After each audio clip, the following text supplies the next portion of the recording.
On the night of February 22nd, 1732, Augustine Washington sat at a table by candlelight. A family Bible lay open before him. Gus, as everyone called him, was a tobacco farmer in the colony of Virginia. With a pen made from the quill of a turkey, he wrote down the name of his son, George, who had been born that very morning. George's mother, Mary, was Gus's second wife. His first wife had died, leaving him with 2 teenage sons. One night, not long before George was born, a bolt of lightning shot down the chimney of the Washingtons' farmhouse. It killed a woman who was visiting Mary. Mary worried that the lightning was a sign of bad luck.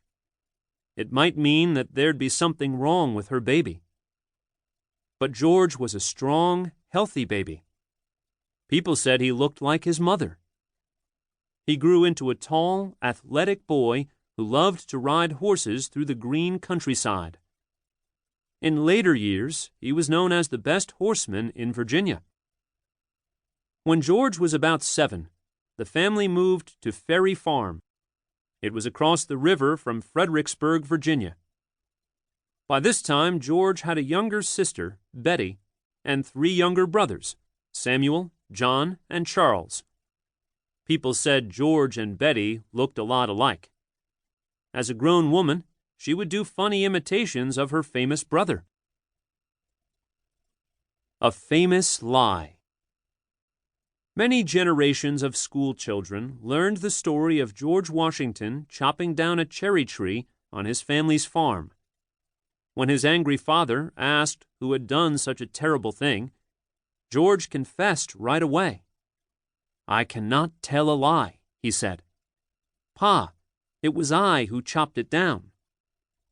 The story showed how honest George was, even as a small boy. The story, however, was entirely made up. Soon after Washington's death, a man named Mason Locke Weems wrote a book about the first president. Weems wanted Washington to seem perfect, and so he made up stories such as the one about the cherry tree. It took more than 100 years before the truth came out about the untruthful book.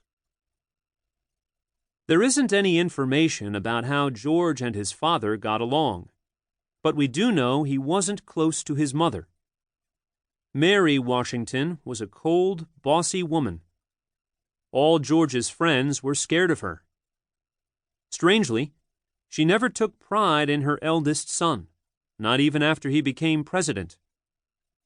His letters to her would begin, "Honored Madam," instead of "Dear Mother." And he never introduced his wife, Martha, to her.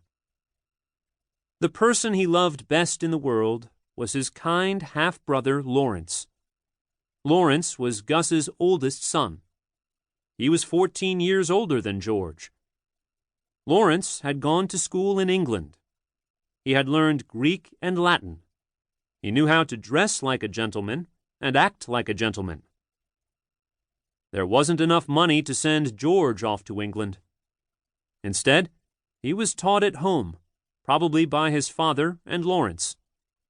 George was great at math. Anything with numbers came easily to him. But he was a terrible speller. It embarrassed him all his life. When George was only 11, his father died.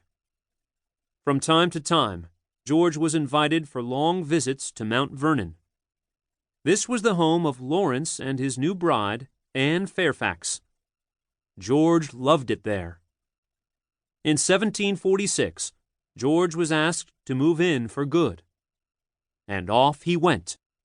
He probably was happy, too, to get away from his mother.